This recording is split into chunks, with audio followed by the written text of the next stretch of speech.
Fresh out the oven, straight to the bank. Bentayga smelling like bank. Seats, somebody died on them. Kitty looking like somebody cried on it. Ooh, what you looking at? What you looking at? Body like cinnamon roll. Icing on the top, if you got it, let's go. Pillsbury,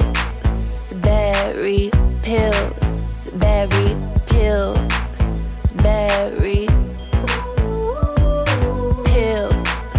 Pillsbury, Pillsbury, Pillsbury. I say don't give me no ones, cause I ain't no pro. Blue face like the sky, please don't waste my time. I say don't give me no fives, how can I survive? Tens or twenties, hundreds only. This is scary, even Steven couldn't king me if my name was Carrie. Sorry, yes I was rude. Real down chick, Carolina attitude. Jimmy came with the shoes and I ain't have to choose. If you got the money, then I got the moves. Yes I got mines, but I'm spending yours. Bake more biscuits, hide the rest in a drawer. Pillsbury, Pillsbury, Pillsbury.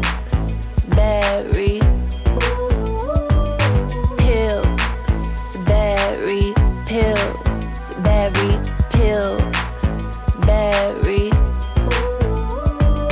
I say don't give me no ones, cause I ain't no pro. Blue face like the sky, please don't waste my time. I say don't give me no fives, how can I survive? Tens or twenties, hundreds only.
Muy, pero muy buenas noches. Sean todos bienvenidos a una emisión más del Café Positivo. Les saluda su amigo y coach Cristian Pernet. Y hoy pues tenemos un programa súper especial. Estamos entrando ya a la recta final del 2022. Increíble, ese es un número que suena de película. En mi infancia, en la Odisea 2021, o sea, el año pasado, ya vivíamos en el espacio, la Tierra ya se había acabado, y aquí seguimos. Todavía los autos no flotan, todavía no hemos colonizado Marte, y seguimos rodando con estos números mágicos, y vamos para el 2023.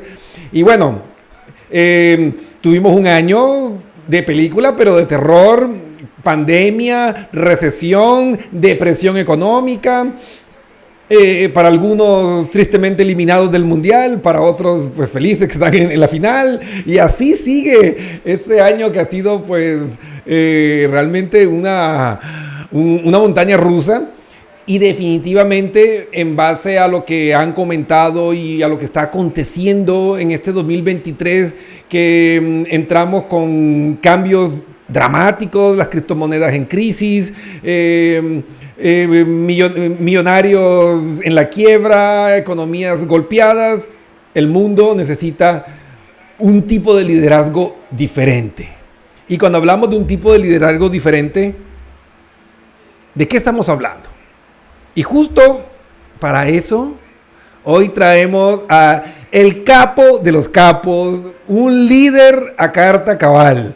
Pero ojo, estamos hablando de esos líderes que tienen corte de película. Fue una persona que vivió la experiencia de la milicia en un nivel mucho más avanzado de los que prestamos el servicio militar haciendo flexiones de pecho y cogiendo sol. Y eso es un liderazgo con unas experiencias muy interesantes, personales, y para el mundo que trajo esa experiencia, tanto lo que él vivió y lo que está haciendo ahora, yo creo que es la imagen de lo que el nuevo liderazgo, ese humanizado, ese conectado desde el corazón hacia la mente, es justo lo que necesitamos. Así que con ustedes, nuestro querido amigo Bernard. Bernard, ayúdame, ¿cómo se pronuncia tu apellido? Depende del país. En México me llamaban Bernardo cuando era pequeñito. En Alemania es Bernhard, que suena bastante duro. Entonces, es corazón de oso. Oh. En inglés, Bernard. O sea que sí, corazón de oso. Ok. O sea que si te dicen osito de cariño y te cuadra con el nombre perfecto. Sí, pero depende de quién me lo dice y según cuándo me lo hayan dicho, porque también he tenido otros apodos, no tan agradables. No tan dulces. ¿Y tu apellido? A ver, ayúdame fonéticamente. Schieber. Es de origen alemán y en alemán, a diferencia de en inglés, la SCH es como la SH en inglés, el sh, y en inglés es school, o sea, SK, pero es Schieber, como si no estuviera la C. Perfecto. ¿Y esa ascendencia alemana la conoces o es como la mía, que mi apellido es de ascendencia francesa, pero me contaron que fueron emigrantes de la Segunda Guerra Mundial, pero yo ya los conocí bien colombianos, entonces no tengo ese contacto. En tu caso, sí tuviste... Sí, la tengo. Y fíjate que el apellido originalmente es de la zona de la Selva Negra, pero pertenece a un grupo muy reducido de alemanes que 1700, 1600, 1700 por ahí, emigraron a través del Danubio hacia la zona de Yugoslavia. Uh-huh. Entonces, claro, ahí también hay sangre gitana, de los gitanos europeos, sangre austríaca, pero sí, gran parte de mi familia es de la zona de la Selva Negra y sobre todo también de Stuttgart. Tienes ahí una epigenética increíble. Sí. Bernard. No la puedo negar. A ver.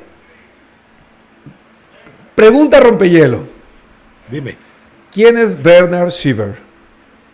Es un tío común y corriente, una persona normal como cualquiera otra, pero que ha tenido la gran oportunidad de vivir una vida extraordinaria y seguir viviendo una vida extraordinaria.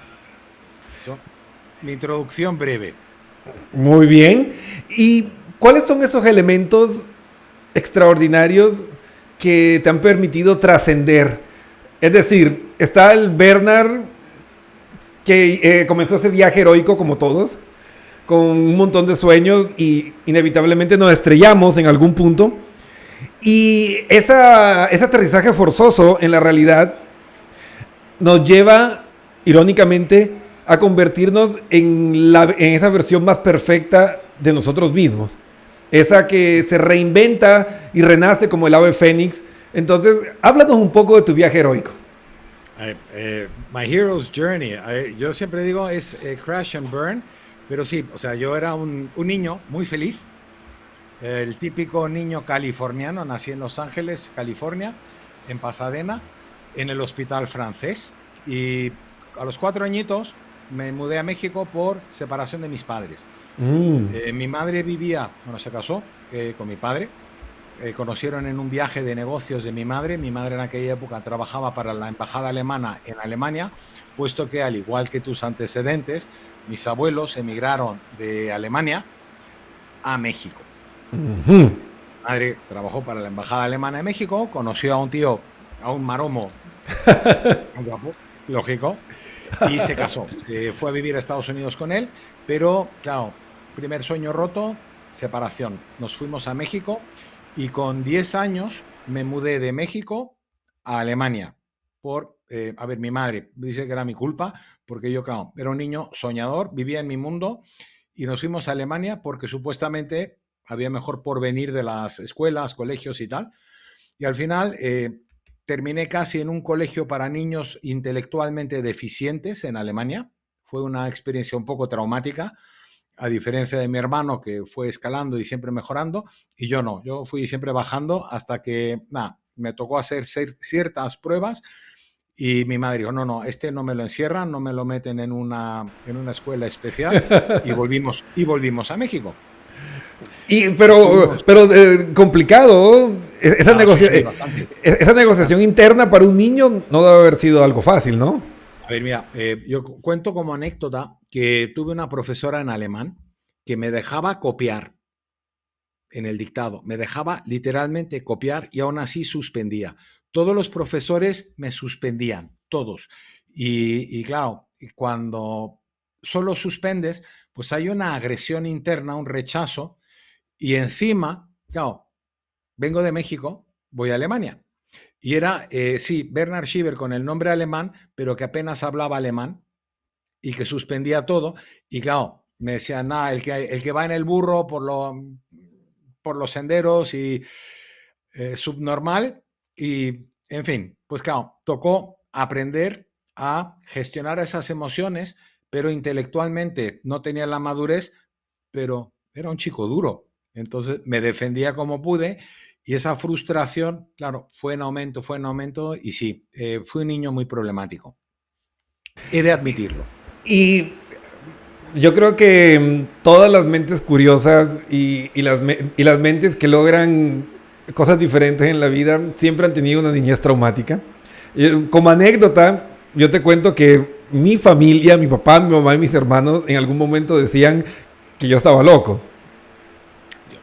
Por las ideas que tenía, por esas ideas revolucionarias. Yo nací en una rama del judaísmo mesiánico, muy restrictivos, o sea, respiras y es pecado.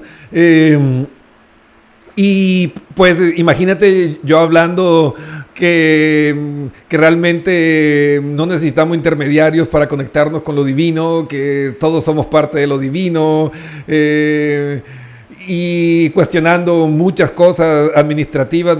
Hay mucho dinero aquí, y cómo así miramos para otro lado por los problemas que hay afuera. A tal punto que te cuento que en un documento oficial a mí me declararon un peligro intelectual para la juventud judía. Amigo, ya sé por qué hicimos tan buenas migas cuando nos conocimos el año pasado. Es que, fíjate, qué curiosa paralela. Yo la segunda vez en México, espera, estoy pensando, no, la primera, antes de irme a Alemania, estaba en un colegio de jesuitas de la vieja escuela, donde el castigo físico estaba a la orden del día. Y sí, sí, sí, sí, sí, vamos, ya me van cuadrando las cosas. Pero fíjate que yo siempre, imagino que en tu caso sería similar, siempre creí, tenía una fe brutal, no en la institución de la iglesia, pero sí en lo que es ese bien mayor, sí en lo que es la espiritualidad, sí en lo que es la bondad, o sea que tiene que haber algo más. Y claro, la vida me dio muchos palos hasta tener la suficiente fuerza para enfrentarme a ello sin juzgar y sin cuestionar esa fe, esa esperanza, a pesar de lo que vemos hoy en día y parte de lo que tú has comentado en la introducción, y a pesar de algunas experiencias muy duras que pude haber tenido yo en mi vida.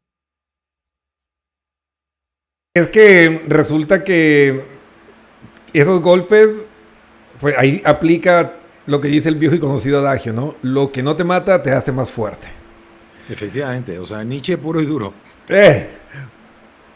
Bernard, Dime. Alemania, el marginado, sonabas como alemán hasta que, o sea, solo hasta que leían el nombre en la clase y abrías la boca y no sonabas como alemán y comenzaba el problema. Ahí va tu... el problema fíjate que ese problema me ha acompañado un poco durante toda mi vida. He sido un emigrante y un inmigrante toda mi vida.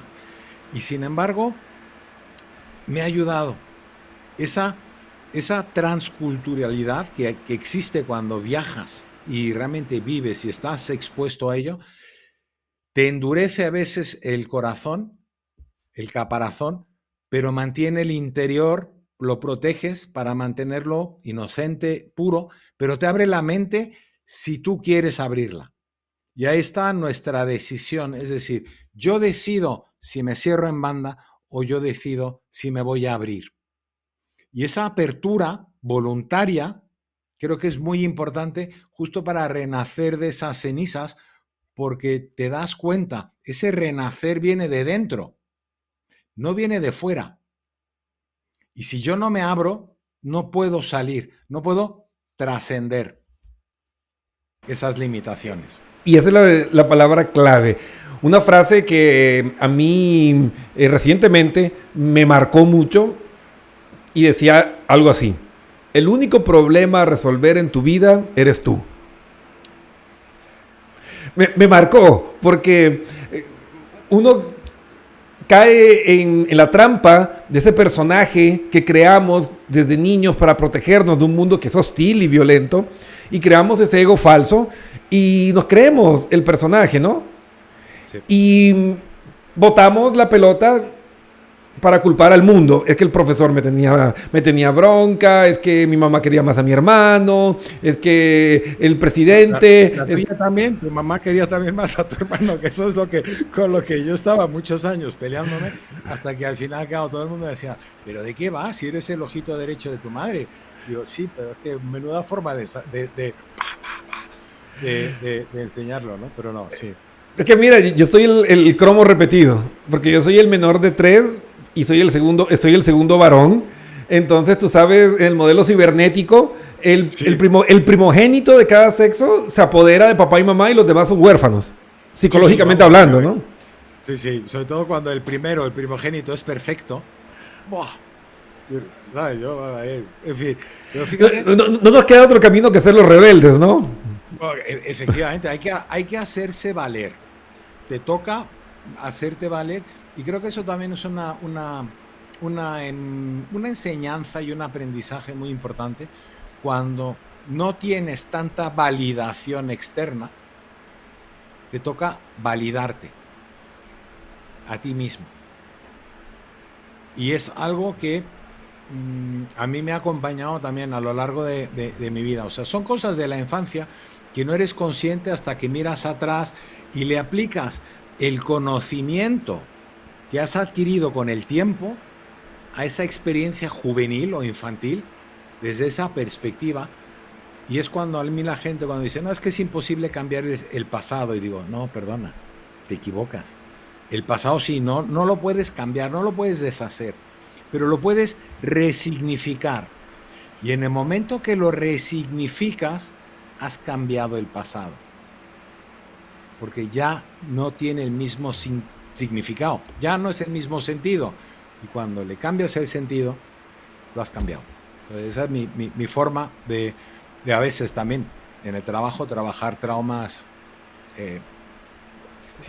traumas muy duros a nivel infantil o juvenil. Bernard, Juan Gárate, amigo mío, radioescucha fiel del Café Positivo, nos comenta: sí, los traumas de la niñez, creo que nadie se salva. A mí lo que No. siempre me ayudó para curar heridas del pasado es hablar conmigo y decirme lo que me hubiese gustado oír cuando estaba en esa etapa. Obviamente con más sabiduría.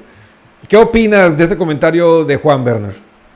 A ver, me parece muy, muy acertado porque tiene que ver con el tema de hoy, el liderazgo.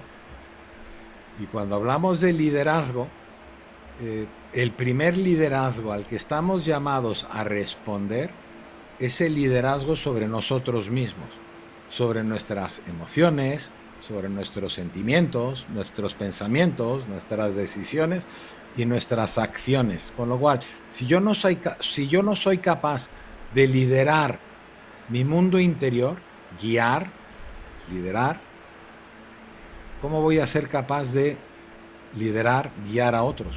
¿Cómo voy a ser capaz de seguir a otros si no me conozco a mí mismo?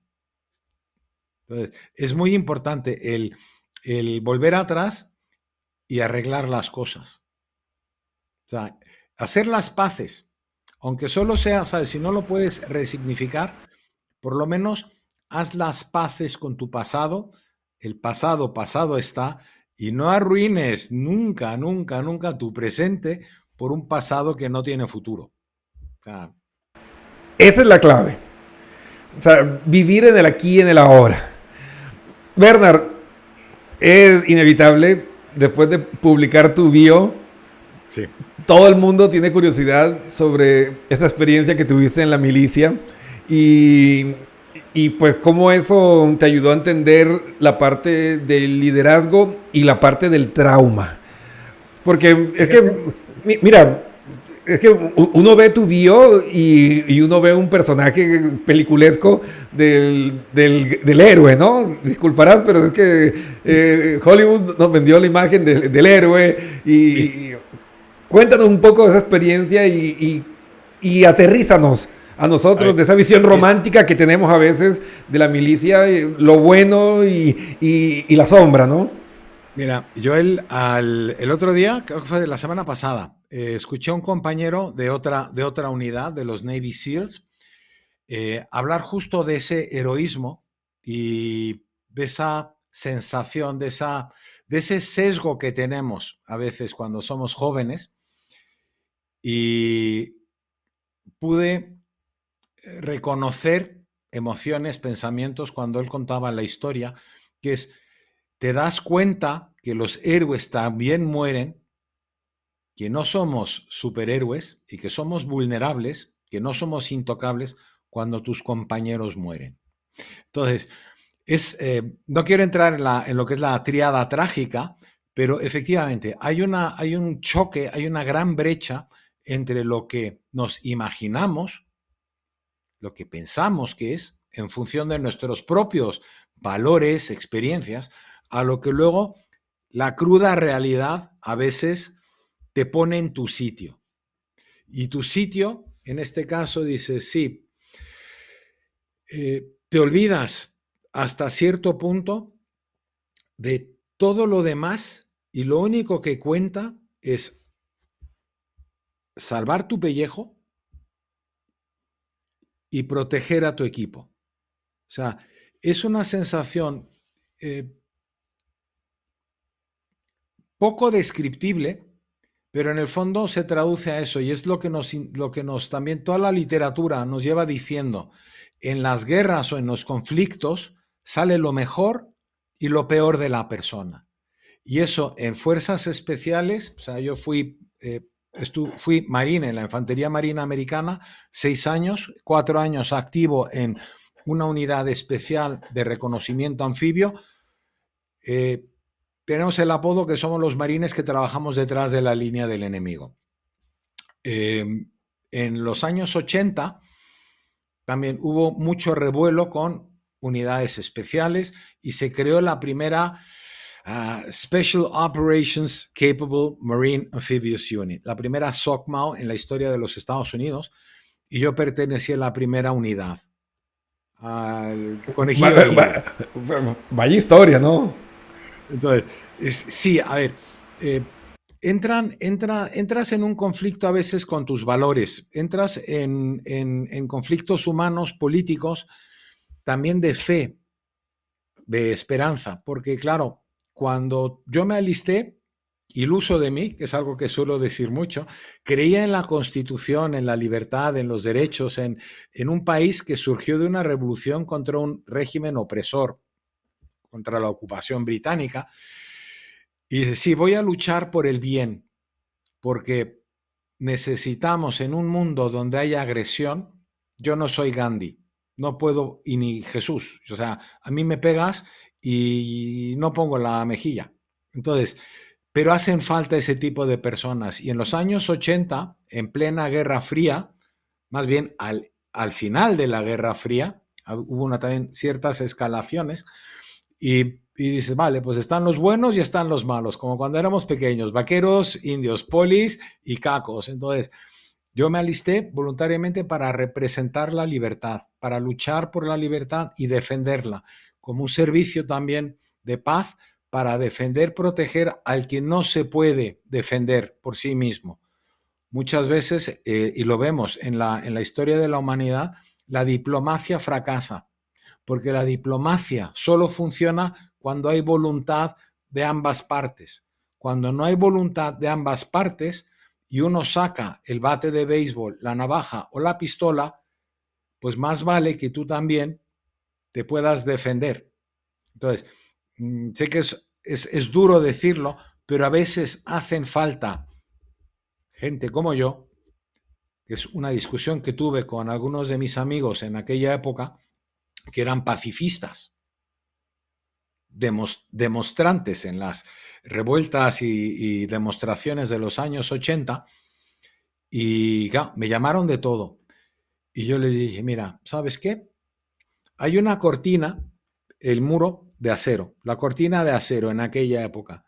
Tú ves a alguien en un país socialista, comunista, y no es por entrar en política, tú ves a alguien demostrar, salir a la calle con pancartas, tirarle huevos, piedras, cócteles Molotov a los policías. No, eso lo ves en el mundo libre. ¿Y sabes por qué? Porque hay gente como yo que viste de verde y está aquí para defender tus derechos, para que tú me puedas escupir en la cara, para que tú me puedas llamar lo que quieras, porque tus derechos están por encima de mi valoración de mi propia vida. Y es cuando estamos llamados, esa es la gran parte del liderazgo que muchas veces la gente se olvida cuando miran a los veteranos o miran a los soldados. No todos, cuidado, que hay, o sea, las como personas todos, es ¿no? un mundo, Excepciones. es un mundo. Pero dices, en el fondo, la inmensa mayoría de los que se alistan voluntariamente es por un motivo mayor a ese heroísmo, a ese demostrarte el valor. Es porque estás dispuesto a regalar, servir una serie de años, tiempo, con el riesgo de morir por un bien superior, por un ideal, y ese ideal es la libertad, son los derechos de otras personas. Porque luchar en una guerra cuando alguien invade tu país, eso es supervivencia. Eso tiene mérito, cierto mérito. Claro. Pero no es lo mismo que tú, sin necesidad, vayas a hacer ese servicio. Entonces, yo admiro tremendamente a las personas que van de ayuda humanitaria, que hacen servicio social. Pues en mi caso, esos 6 años que le regalé a mi tío Sam fueron ese voluntariado de acción social por los derechos civiles de otras personas a riesgo de yo perder la vida. Y Entonces, es estar tan cerca, la guadaña literalmente durmiendo al lado tuyo. ¿Cómo te cambió eso como ser humano? te puedo decir que hubo algunos momentos cruciales. Uno de ellos fue una intervención, una misión clandestina, en la cual nos dieron el briefing en el avión. O sea, nos llamaron, estábamos en alerta máxima, nos llamaron, aeropuerto, de la base en helicóptero al aeropuerto y a un C-131, o sea, C-130, un Hércules, un avión turboprop, para ir a algún sitio. Entonces, en el avión nos dieron el briefing y yo no estaba de acuerdo. Me tocó ir a un país hacer de las cosas nuestras, en contra de todos los valores y todos los motivos por los cuales yo me había alistado voluntariamente. Ir a un país que el país estaba en una revuelta contra un régimen opresor, apoyando un poco el régimen opresor. Y te das cuenta que le vas dando vueltas y de repente es toca suelo y es lock and load, es carga recámara y vamos. El entrenamiento, el indoctrinamiento brutal que tuvimos como fuerzas especiales puede llegar a anular, override, a anular tu moral, tu ética, tu humanidad. Y es muy fácil juzgarlo desde fuera cuando, por ejemplo,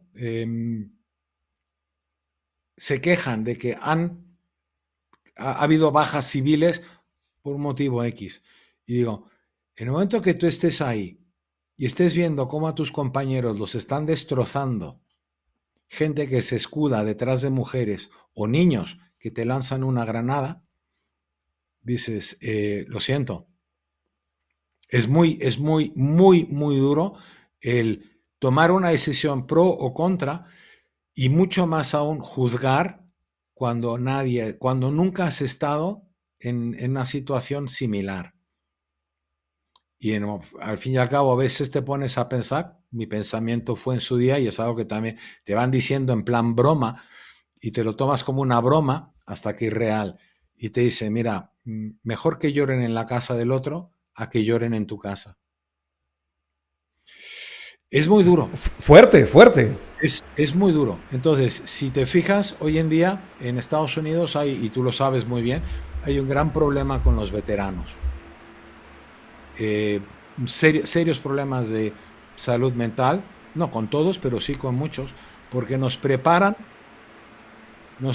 para hacer algunas cosas para las que realmente la humanidad está preparada porque somos animales. Tenemos dos animales viviendo en el cerebro, ¿no? El reptiliano y el mamífero que no tienen ética, moral, nada. Cero.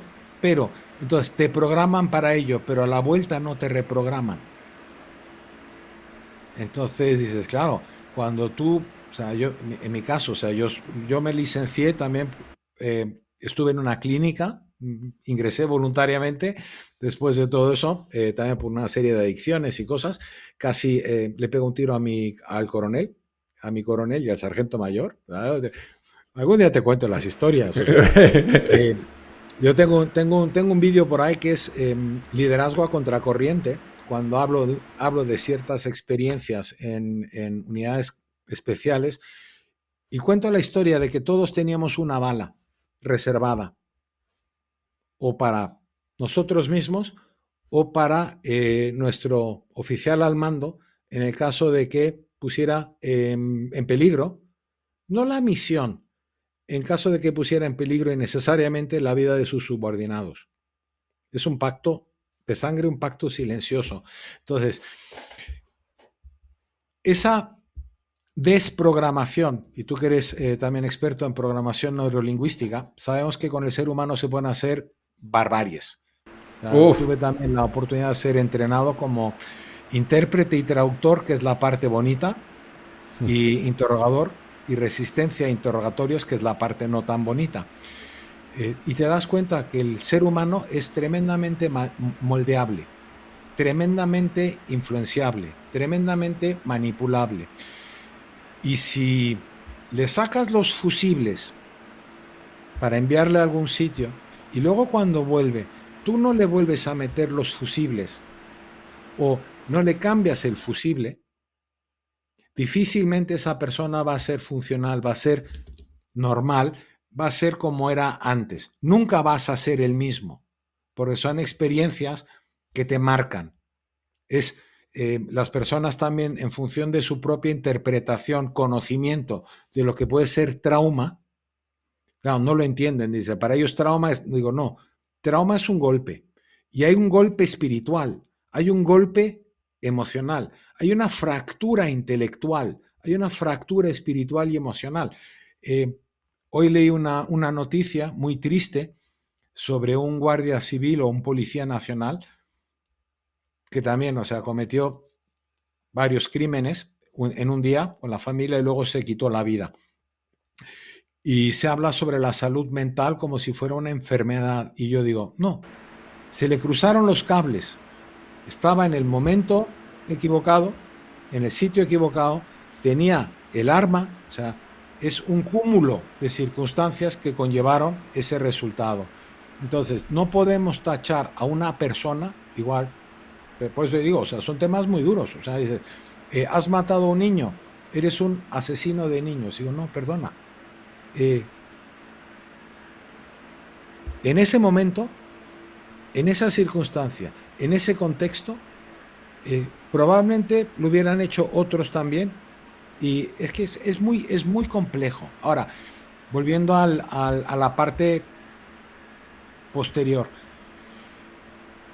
Cuando íbamos a una misión, nosotros teníamos siempre un briefing de inteligencia militar. Un briefing. Nuestra misión, qué es lo que tenemos que hacer, etcétera, etcétera. Y cuando volvíamos, había un debriefing ante inteligencia militar. Presentábamos la información y todo lo que había pasado, etcétera, etcétera. Pero no había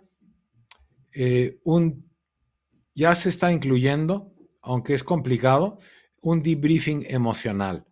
Cuando un policía entra en un tiroteo y hay casualties, o sea, hay bajas, hay muertes, al policía se le ofrece y a veces se le somete a un tratamiento psicológico, a un acompañamiento psicoterapéutico, evaluaciones, etc.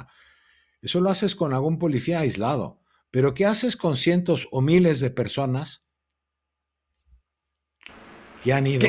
Que fueron a servir que masivamente. Fueron a servir, que su propio país, que es que también, o sea, es que dices, que su propio país les dejó en parte en la estacada y cuando vuelven se lavan las manos. Vemos el problema que hubo y no hemos aprendido la lección después de la guerra de Vietnam. Bueno, que no hubo una guerra porque nunca fue una guerra declarada, fue una intervención, una acción policial, pero el país se lavó las manos, la población, o sea, tú imagínate esos pobres chavales que fueron ahí y su propia tribu, el pueblo al que ellos han ido supuestamente a defender y a proteger, les clava el cuchillo por la espalda, les apuñala por la espalda, les suelta como una patata caliente. Entonces, ¿cómo procesas eso como ser humano, como persona? Muy complejo. Y ahí vamos al liderazgo. Es cuando nosotros en la unidad no teníamos que ser amigos. Y de hecho, había algunos que no éramos amigos. Pero nos cuidábamos, nos protegíamos, nos apoyábamos mutuamente porque nuestra vida dependía de ello. No había espacio para tonterías. Ahora, hoy en día, el liderazgo creo que está descafeinado. Creo que se ha perdido el norte con la palabra liderazgo, al igual que con la palabra empatía, al igual que con la palabra igualdad. Lo siento, no somos iguales. O sea, en la prueba de acceso para reconocimiento anfibio en la Infantería Marina Americana, de más de 100 y pico que se presentaron después de 6 meses de entrenamiento básico, 3 meses, escuela de infantería otros 2, 3 meses, más otras, nos cogían a menos de un 3%. No somos iguales. Cada persona tiene otras capacidades, otras necesidades, y entonces cuando hablamos de liderazgo, las personas está hoy muy de moda. El liderazgo centrado en la persona. Sí, perdona, cuando es un liderazgo 1 a 1, sí, pero cuando tienes que liderar a 10 personas, 20 personas o 100 personas, no puede ser liderazgo centrado en la persona. Contextual, a lo mejor puede ser situacional, sí. Democrático. Hoy en día, liderazgo democrático, para poder tener un liderazgo democrático significa que si el que mete la pata, paga el pato. Y eso, muy pocas personas, y lo vemos hoy en día, están dispuestas a asumir la responsabilidad. No, y Yo he tenido la experiencia en directivos de compañías, directivos, que estamos hablando de Sí. grupos corporativos enormes en los Estados Unidos, que se supone que esos directivos son el top en su rama, y uno los ve igual que ese niño en el colegio. No, es que es culpa del otro porque es que me tiene mala voluntad y por eso yo no puedo hacer bien mi trabajo. A ver, mira, hay una máxima se puede decir en liderazgo, y yo voy a usar una palabra que está en desuso porque tiene mala fama, y es mandar, dar órdenes, ordenar. Antes de poder dar órdenes, antes de mandar, tienes que aprender a obedecer. Y para ser un buen líder, creo que hace falta también aprender primero a obedecer. Y esa disciplina absoluta, esa obediencia incondicional, es muy difícil de conseguir en un mundo en el que todo vale. O sea, nosotros cuando tu jefe de unidad en la instrucción, o luego cuando tú tenías cargo, responsabilidad sobre personas, tú tenías que estar completamente convencido que cuando tú dabas una orden, esa orden se iba a ejecutar sin cuestionar, sin votar, sin esto, sin lo otro. Cuando tú dices a alguien al suelo, es al suelo y no, ay, es que ¿qué pasa? No, porque entonces ya le han volado la cabeza. O sea, cuando tú a alguien le dices para, eso es para, no es... ¿pero eso qué significa? Que tú tienes que tener confianza ciega en la persona que te está guiando, liderando, pero tú a su vez también tienes que tener confianza ciega en esa persona que te va a hacer caso. No entrenamos a las personas para liderar. O sea, hemos pasado de un liderazgo muy autoritario a laissez-faire, a dejar hacer todo, a crear, ay, qué bueno, la gente, el mundo es bonito, sí, perfecto, pero si yo a alguien le digo, perdona, te toca cubrir esa zona y lo más probable es que no vuelvas, esa persona tiene que ir. Y ahí es donde muchos no quieren. Sí, pero en nuestro caso no había problema. Simbólicamente en el mundo civil, ¿no? Exacto, exacto. Es que no, me era de comer. Ay, no, ¿por qué regañar a este? Ha metido la pata. Su error ha costado a los accionistas o al empresario o a quien sea X dinero. Dice, sí, ¿estás dispuesto a pagarlo de tu bolsillo? Es que eso también es parte del liderazgo, asumir la responsabilidad. Pero hemos generado quizá y yo también he trabajado como coach en liderazgo, trabajo en equipo en multinacionales europeas, y sí hemos creado a pequeños tiranos, pequeños pashas, gente que no quieren pringarse, que no están dispuestos a arrastrarse en el barro con las personas, que dicen, no, tú tírate, no, perdona, yo me tiro contigo, pero luego tienes al subordinado que, no, yo no me voy a mojar, yo no me voy a tirar en el barro, pues si hay que hacerlo, punto. O sea, es hacer lo necesario, lo que haga falta. Y también estamos confundiendo hoy en día mucho la dignidad. La gente le molesta cuando les dices las cosas o cuando tienes un cargo de mayor responsabilidad que está por debajo de su dignidad hacer algo. Claro, a ver, es que eso, parte del liderazgo significa también someterte a otro liderazgo. Porque hay jerarquías y me da igual que sean horizontales cuando hablamos de trabajo en equipo, autoliderarte. 5 personas, hay que limpiar el baño. Ah, no, yo no. Ya, entonces, ¿quién lo va a hacer? Y el líder es un hacedor. Y por ahí hay una frase, no sé si estás de acuerdo, y se aplica en tu experiencia, que dice que un líder jamás debe pedir algo que él no haya hecho o que él sabe que puede hacer, ¿no? Sí. O sea, para mí, yo entiendo el liderazgo real como un modelo de coherencia.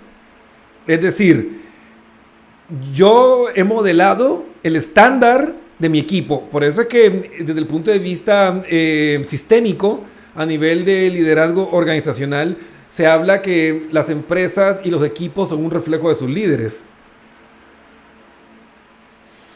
Sí, a ver, es un sistema que se retroalimenta. A ver, el problema que tenemos hoy en día, que eso es lo que muchos dicen, el problema que hay con la cultura empresarial es cuando no se castiga, mejor dicho, cuando se tolera el incumplimiento, no se está fomentando el cumplimiento. Sin embargo, vivimos en una sociedad en la que dices, es que no puedo castigar. Perdona, la vida es muy dura y el ser humano no está por encima de las leyes de la naturaleza. El ser humano sigue siendo un animal. Y cuando hay una estructura, y cuando yo entrenaba a directivos y entrenaba a personas, yo digo, yo tengo dos formas de trabajar. Solo hay dos formas de trabajar en equipo. Y el que me lo cuestione, digo, perfecto, ¿cuál es tu experiencia en una situación extrema, crítica, con un equipo cuando te juegas la vida? Y dice, no, es que eso es distinto. Digo, no, perdona, la vida es, los extremos nos marcan las pautas. Y es peer pressure y peer support. Presión de grupo y apoyo de grupo. Y cuando solo hablamos de apoyo de grupo, la casita es un castillo de naipes y se va a corromper. Porque cuando no hay presión, el ser humano por naturaleza es vago. Pero no vago porque sea un flojo, un huevón. Es vago porque la naturaleza nos insta al ahorro energético, a ir como el agua, el camino de la menor resistencia. Pero esa es la misión del cerebro. El cerebro siempre tiende a la economía. Sí. Entonces, pero sin embargo, tenemos una maravillosa corteza prefrontal, el córtex prefrontal, donde está la disciplina, donde está la voluntad. Amigo, hay que entrenarla, pero como se entrena, y todos lo sabemos, postergando, aplazando la satisfacción, el impulso inmediato. Pero si estamos en una sociedad que lo único que hace es fomentar el corto plazo, la satisfacción inmediata, esto, el otro, ¿de dónde van a salir los líderes? ¿De dónde va a salir la disciplina? ¿De dónde va a salir el sacrificio? La voluntad de servir. ¿De dónde va a salir el poner límites? No. Nosotros como buzos de combate éramos una de las pocas, es algo que cuento siempre cuando me preguntan, ¿no? Digo, éramos una de las pocas unidades, de los pocos soldados que podíamos denegar una orden. La orden de inmersión. ¿Por qué? Porque es un peligro. Si yo no estoy en condiciones físicas para una inmersión, yo puedo decir, no, lo siento, esto es un suicidio, yo no me quiero matar. Ahora, interesante. Tienes que justificarlo porque el derecho, la libertad, tiene una responsabilidad y conlleva unas consecuencias. O sea, no voy a decir nada, no, es que no me apetece. Meterme ahí en el agua. O sea, recuerdo, en 1986-87 estaba en el Mediterráneo con la Fuerza de Intervención Rápida. Un marinero escuchó golpes en el casco, alarma de minas y atentado. Buzos al agua. Con lo cual, pam, pam, pam. Condones flotando en el puerto, en el agua. El agua... no te puedes hacer como unas cloacas, o sea, turds floating all around, y te toca meterte en el agua. Te toca meterte en el agua. En un sanitario. Efectivamente. O sea, toca. Y lo haces. ¿Por qué? Porque es tu deber. Es tu obligación. Es tu deber. Porque para eso tú has hecho un juramento. Tú te has comprometido. Tú has dado tu palabra. Para lo bueno y para lo malo. Y yo creo que ahí estamos olvidando el deber. Está con tan mala prensa. Ay, es que el deber, no debes, perdona. Una obligación, si yo tengo una libertad, siempre hay una responsabilidad. Yo tengo un privilegio, un derecho, tengo una obligación. No puedo tener lo uno sin lo otro. La teoría general de sistemas, teorías homostáticas de la naturaleza, lo prohíben. Y ese es el problema, que queremos todos los derechos, pero no queremos responsabilidades. Efectivamente. Y ahí volvemos a la, no voy a decir falacia, pero al problema y al sesgo del liderazgo. Yo quiero ser jefe, pero quiero ser el jefe que todo el mundo quiere. Yo quiero ser el jefe impagable. Y claro, de repente tú le dices a alguien, haz esto, Y si no lo hace, ¿cuál es el procedimiento disciplinario dentro de una empresa? Yo te puedo decir el procedimiento disciplinario en las fuerzas especiales. Primero te pegan una paliza que da gusto, que sales medio muerto, y luego viene el juicio. Entonces, claro, cuidado con desobedecer las órdenes y no saber cuál es tu lugar. Y vuelvo con lo que dijiste al principio. Hay experiencias en la vida que nos ponen en nuestro sitio, y yo creo que es una cosa que la humanidad se ha olvidado un poco, por malos ejemplos quizá, y es, ¿sabemos realmente cuál es nuestro lugar en la sociedad? En el mundo animal, y el ser humano, lo siento, yo soy de la creencia que el ser humano es un animal. Es un animal. Todo animal tiene su lugar, sabe cuál es su lugar. Están las leyes naturales, pero el ser humano...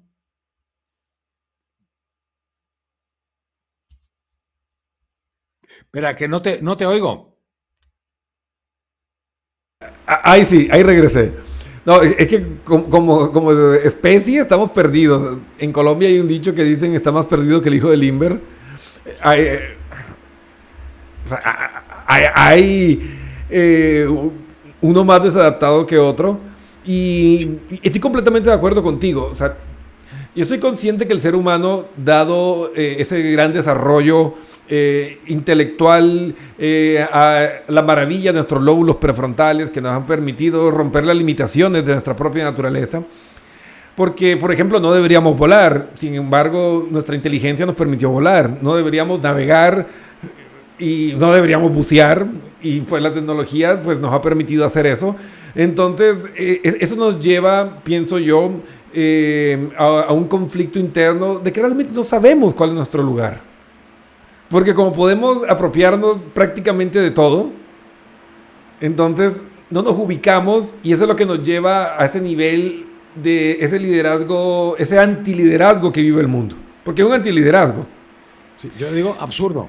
O sea, Sí. nosotros tenemos yo decía liderazgo in extremis, que eso es en situaciones extremas, y luego tienes ese liderazgo ad absurdum, absurdo, cuando no sabemos cuál es nuestro lugar. Y ahí es donde digo, a veces las situaciones límite o ciertas experiencias en la vida te ponen en tu sitio y te marcan, no te digo te marcan tus límites, pero sí ciertas limitaciones que sabes, oh, cuidado, me estoy acercando a un abismo. O sea, tengo que tener cuidado porque si cruzo esa línea, caigo en vacío. Y esas líneas antes eran las costumbres, eran las normas. Podrían estar mejor o peor. Cada época, cada era tiene sus normas, ¿no? Sus tradiciones. Pero cuando desaparecen las tradiciones, cuando desaparecen las normas, desaparecen los límites. Y se reemplazan por las redes sociales, tenemos un problema. Bernard, Washington Pedroso nos pregunta ¿cuáles son las características de un buen líder compañero de trabajo? Una pregunta, ¿líder o compañero de trabajo?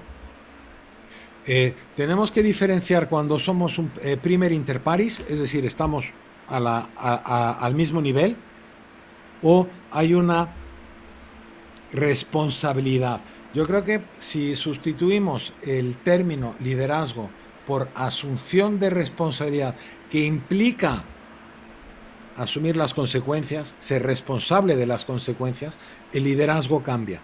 Si viéramos hoy en día, por ejemplo, en los políticos o en los grandes magnates de las empresas, si ellos fueran responsables de las pérdidas, obrarían de otra manera. Tráfico, seguridad vial. Si se pudiera responsabilizar al fabricante del vehículo, es una teoría. Si tú responsabilizas al fabricante del vehículo por el accidente de tráfico o por el comportamiento inseguro del usuario, ten por seguro que no habría tantos fabricantes de coches y ten por seguro que no nos dejarían conducirlos sin previamente haber demostrado nuestra valía.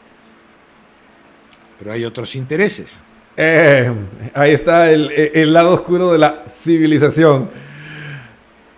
Entonces, Bernard, ¿cómo distinguiría? Es alguien que te apoya. Mira, un buen líder lo distingues en el simple hecho de que él se rodea de personas que saben más que él en los distintos campos.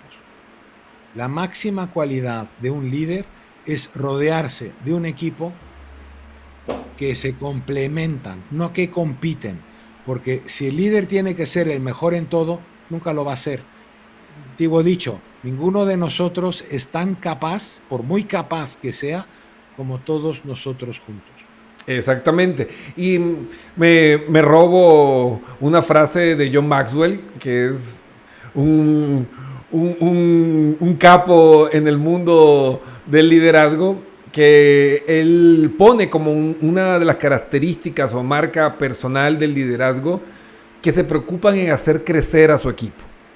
O sea, no es ese líder que tiene miedo de que aprenda, a que estudie, a que crezca porque me va a quitar a mí. No, o sea, el verdadero líder prepara al sucesor porque sabe que hay un momento en que hay que hacerse a un lado. Yeah. El buen líder prepara al sucesor porque sabe que hay un momento en que hay que hacerse a un lado. Yeah. Hay un momento en el que creo que el mayor elogio para un maestro es cuando el alumno se convierte en maestro. Ahí es cuando realmente tú sabes que estás haciendo un buen trabajo. O sea, sí. Entonces, nuestra función es preparar a nuestros sucesores y ser conscientes, ponernos en nuestro lugar. Hay cosas donde los jóvenes son mucho más capaces que nosotros, pero hay otras partes donde el mayor, la persona adulta, madura, es más capaz. Y es donde hay que encontrar ese equilibrio sin entrar en rivalidades. O sea, en el mundo animal lo tenemos en algunas especies donde el animal viejo es respetado, aunque ya no es fuerte. Lo tenemos en las antiguas civilizaciones nuestras, donde el consejo de mayores eran los sabios y se les veneraba, se les respetaba. Sí, su función ya no era ser el guerrero más fuerte, no. pero aportar la sabiduría, la experiencia. Ser sabio. Y eso se ha perdido. Se está perdiendo. Y desgraciadamente, fíjate, se ha perdido justo por emblandecer algunas cosas. Y yo lo veo en el bullying. El bullying siempre ha existido en los colegios. Pero te las apañabas. O bien tú, o bien con los amigos. O sea, el sistema se autorregulaba. Cuando desde un sistema artificial intentamos regular, no va a funcionar, porque va en contra del propio sistema. Y es cuando estamos interviniendo demasiado. Y voy a decir algo muy duro. O sea, no quiero sonar aquí a darwinista, ¿no? La selección natural. He dicho natural, no la del más fuerte, es la natural. ¿Por qué? Porque antes el joven, en inglés cocky, el guerrero rebelde, sabía cuál era su sitio. Y el guerrero sabio sabía cuándo retirarse, cuándo llegó su momento para el relevo.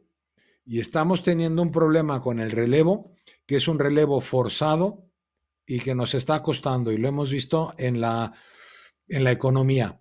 La generación anterior, la generación que reconstruyó Europa y Estados Unidos después de la Segunda Guerra Mundial, igual que la que entró después de la Primera Guerra Mundial, tenían una visión de futuro, más largo plazo, porque habían visto a dónde nos lleva. Llevamos muchos años sin una tragedia como esa, y la generación mía que es mi generación la que lo ha fastidiado, ha sido la generación acomodada. Y claro, partieron un, de un plató ya muy alto después de la reconstrucción.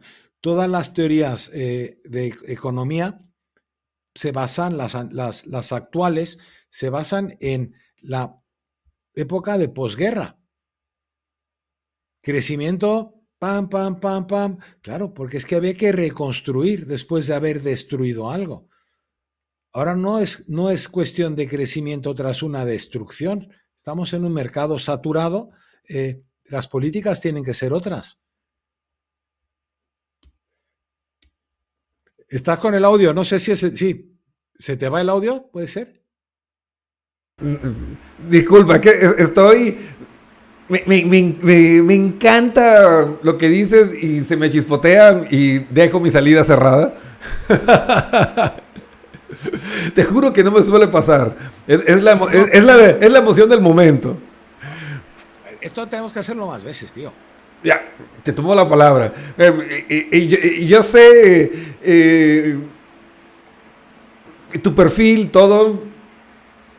Es un honor para nosotros tenerte aquí, ¿no? Para mí es un placer, ya sabes, o sea, yo decía, es compartir, es decir, creo que cuando llegas a una edad, y sueno ya casi como mi padre, que no es cierto, pero sí, ¿por qué no aprovechar? Una persona con 20 años, yo le llevo 40 años, o sea, yo voy a cumplir 60 ahora en marzo, he vivido 2 veces lo que él ha vivido, que lo aproveche, sí, que pruebe. A mí me han dejado meter la pata y me han dejado caerme, estrellarme, etcétera, etcétera, pero siempre he escuchado y siempre me han apoyado desde esa postura. Y creo que es algo que tenemos que volver a ello. Ya no el extremo donde la generación anterior no respetaba, no valoraba a la joven, pero tampoco en la que estamos ahora, donde los jóvenes apenas tienen respeto para la gente mayor, sino volver a ese equilibrio, a esa convivencia generacional en vez de la desconvivencia, la alienización, el desconocimiento. Antes tenías 3 generaciones, hasta 4, que convivían en el núcleo familiar. Claro, claro. Ahora es que los abuelos, la gente mayor está en residencias, ya no conviven, ya no esto, ya no el otro. Entonces, claro, estamos perdiendo parte de esa esencia que creo que es fundamental para la sociedad, para la salud de la sociedad. Como un bosque necesita sus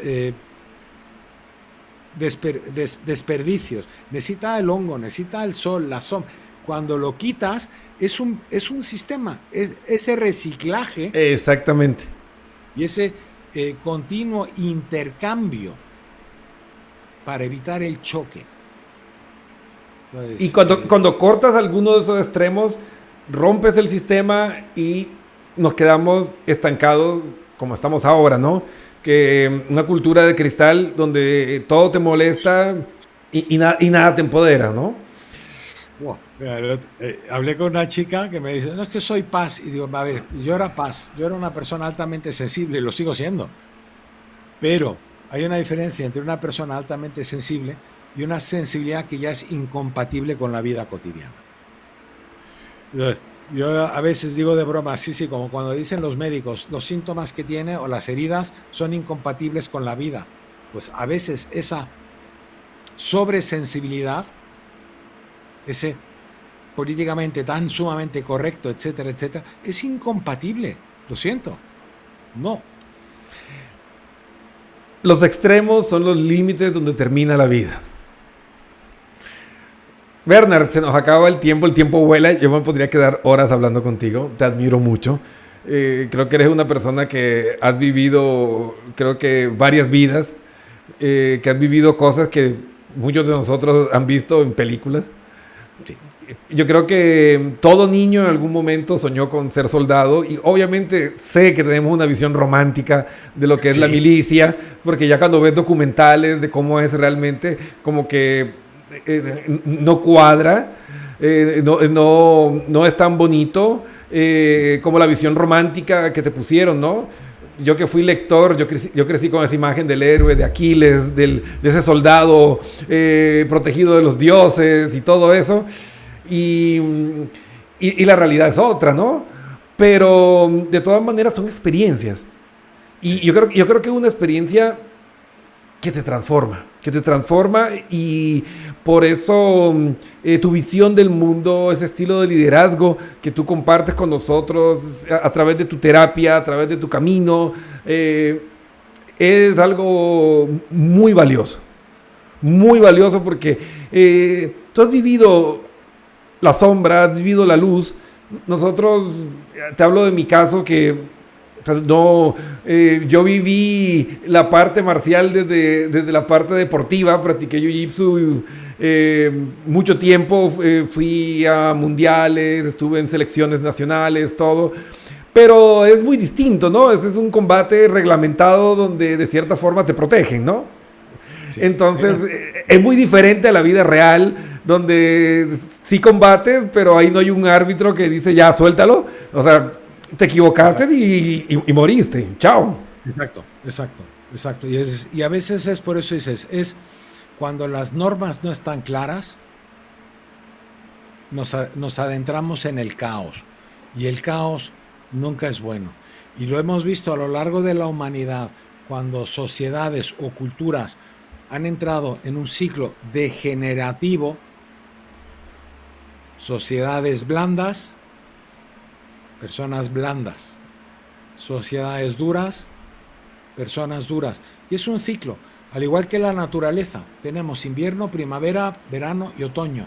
Y yo creo que cuando anulamos eso de forma artificial, nos pasa una factura que no somos capaces de pagar. Y lo estamos viendo ahora, nos están sirviendo una factura golosa. Así es. Para ir cerrando, mi estimado Bernard, Juan nos dice, creo que una de las responsabilidades más bonitas en la sociedad es la gratitud.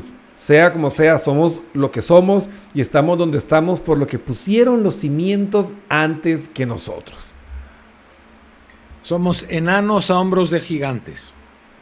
Exactamente. Tengo una pregunta que me hicieron por interno y nos dice, Bernard, por favor, para estos líderes en formación de este mundo, soy millennial, por favor, no me juzguen. ¿Qué 3 consejos me das para convertirme en un mejor líder? La verdad, para serte honesto, yo me siento que realmente no lidero. Me han dado un puesto, tengo autoridad porque me la otorgaron, pero no siento que me la he ganado. Bien. ¿Cómo puedo hacer para realmente empoderarme y ser un líder que transforme mi lugar? Mónica. A ver, mira, yo en mis acompañamientos también con ejecutivos, a veces, claro, les van subiendo de cargo sin entrenarles, sin prepararles. Y yo siempre digo, guíate por tus valores, guíate por el respeto y sobre todo, no pidas a otra gente que hagan algo que tú no estés dispuesta a hacer. Y aunque seas un líder y tengas autoridad y responsabilidad, si no sabes, averigua, pide ayuda, pregunta. Y cuando tú apoyas a tu equipo, tu equipo te va a apoyar. Y esto va un poco en línea con lo que decía Cristian antes, es cuando tú fomentas el crecimiento de tu gente te va a llevar al cielo. O sea, no es que tú les estés arrastrando, ellos te van a empujar y te van a ayudar a llegar más alto. Entonces, yo creo que sí.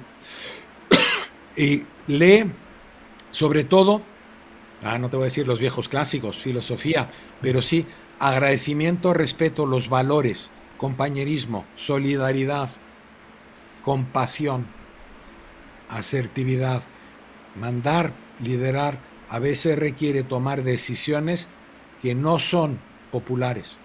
A veces te toca decirle a alguien que tiene que hacer algo que no le va a apetecer y que a ti tampoco, pero es que no lo puedes hacer tú todo por proteger al otro. por Exacto. caerle bien. Porque el líder blando se lo comen los tiburones.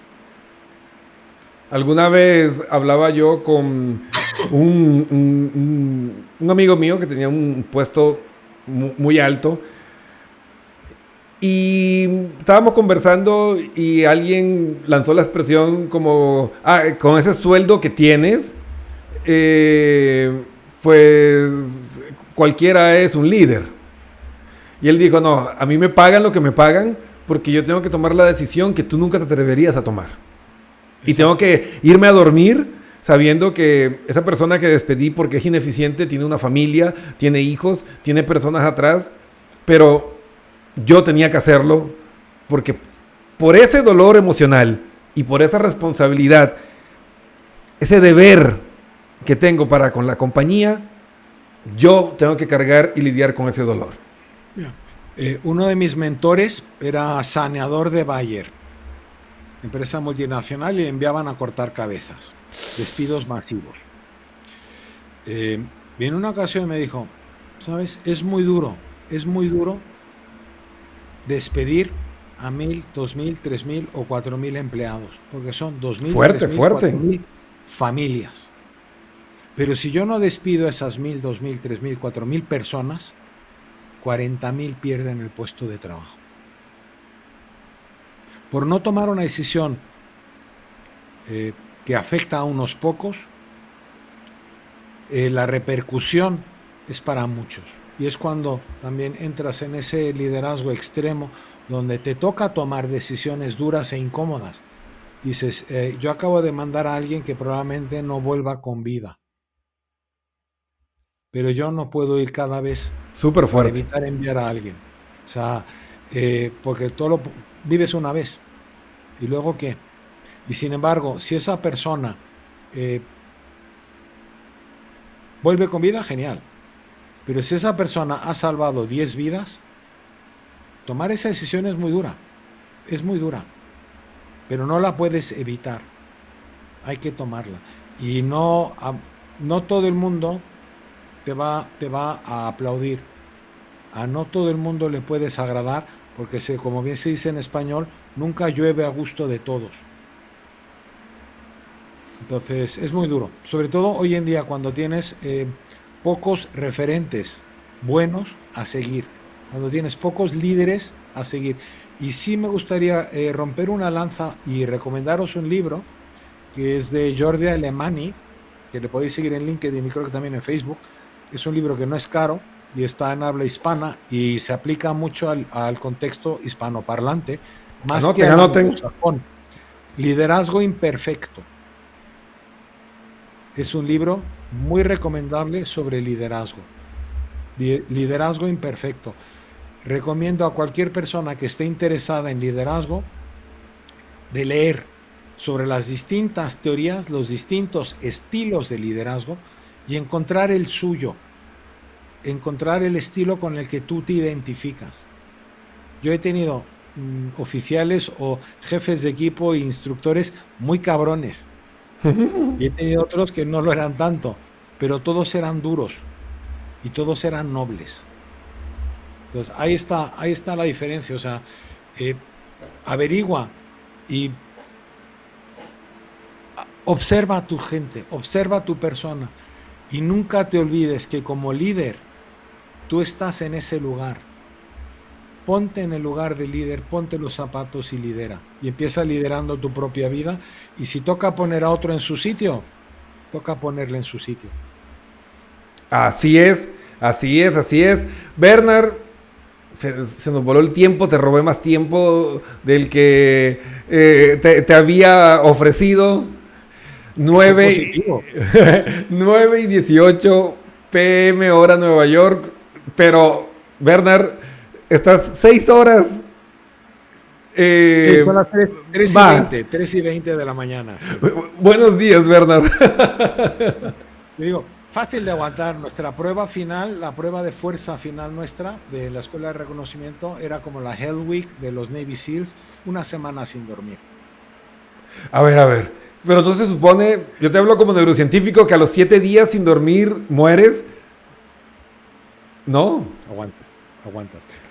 Sabes que tenemos digamos, una capacidad motora, una capacidad intelectual, emocional, etcétera, etcétera, etcétera. Y también hay ciertas drogas y hay ciertas cosas que te ayudan. Pero sí, la privación de sueño es una tortura, pero también cuando te toca, es que eso es lo bonito del liderazgo, es busca tus límites, explórate, conócete, pero nunca le pidas a alguien algo que tú no estés dispuesto a hacer y nunca partas de la base de que porque tú lo puedes hacer, la otra persona lo va a poder hacer. Ahí te toca evaluar, esa persona está capacitada, realmente puede hacer lo que yo le estoy pidiendo, o tengo que formarla, tengo que entrenarla, tengo que capacitarla, porque esa también es tu función de líder. Tú tienes que capacitar a tu equipo. Mira, desde Ecuador te dicen buenos días, Bernard, y una buena suerte, aunque no la necesites. Bueno, yo creo que todos necesitamos un poco de... Siempre. Saber utilizar nuestros recursos ¿qué era suerte? Saber utilizar recursos con éxito. Sí, los recursos para tener éxito, sí. Exactamente. Ahí está la clave de todo esto. Para que veas, quiero mandar un saludo súper especial, Bernard, para que sepa, estamos con sintonía desde Ecuador, estamos con conexión, obviamente, Nueva York, México, Perú y Colombia. Ostras, pues mira, si me permites un minutito, un segundito. No, una de las, por mí yo me quedo. No, mira, una de las cosas, y tú lo sabes, Cristian, que yo ahora mismo estoy involucrado en un proyecto muy humano. Es decir, una persona como yo, que tiene ese background, que tiene esa historia, después de haber, sí, estado en una de las unidades más disciplinadas y más duras que hay en esta tierra, después de haber estado trabajando como coach, como entrenador en resolución de conflictos, liderazgo para grandes multinacionales, he emprendido un trabajo muy humanitario, que esa es mi otra faceta, o sea, tengo varias certificaciones en psicoterapias, varias y tal, logoterapeuta, pero estoy colaborando con un proyecto con expansión a nivel hispanoparlante y estamos llevando al mundo de habla hispana un proyecto disruptivo para las personas. Es Innovia Behavioral Health, que es un servicio de suscripción mensual, donde por una cuota, y tú sabes, en Estados Unidos es mucho más cara, pero la versión de habla hispana, de momento en lanzamiento, cuesta $29 al mes, que son 25 euros, con acceso ilimitado a 18 grupos semanales, encuentros existenciales de coaching grupal con personas de mi calibre. O sea, yo normalmente cobro muchísimo por hora, ya soy perro viejo. ¿Sabes? Pero estamos apostando justo por eso, por intentar dar calidad humana, calidad profesional, experiencia, porque vemos que hay una gran carencia hoy en día en las empresas en invertir realmente en las personas. Y es lo que por lo que nosotros estamos apostando. Y bueno, pues os invito a visitar mi perfil, el de Cristian, y informaros un poco sobre Innovia. Yo lo colgaré luego también en mi perfil, y es hasta fin de año tenemos la oferta de lanzamiento de $29, y a partir de enero serán 49, que sigue siendo la mitad de lo que cuesta en Estados Unidos. O sea, es nuestra aprovechen. Solidaridad. O sea, yo creo que es importante. O sea, el dueño Lucas Catton y tuvimos una reunión y tomamos una decisión poco popular, o sea, nada populista, y cuando nos lo planteamos tuvimos una opción: trabajar la mitad y ganar el doble, o ganar la mitad y trabajar el doble. Decidimos por trabajar el doble y ganar la mitad.